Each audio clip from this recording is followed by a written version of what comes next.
دراري عرفتوا علاش جمعتكم اليوم؟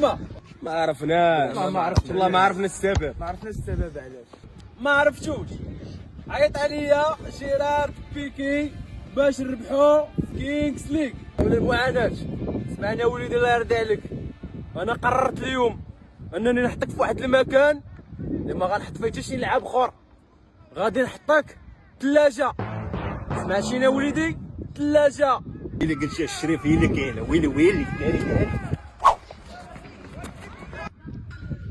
مهدي المحشي جبتك باش تزقزاقي ليا بنادم خاويه في عامره. راني المدرب ديالك، سمعتيني؟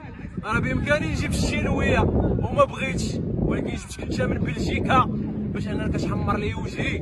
باني شوف يا صافي لونطون جيت من بلجيكا ربيت لك مونستال شي حاجه تنقول لك يا بلو بال سي تري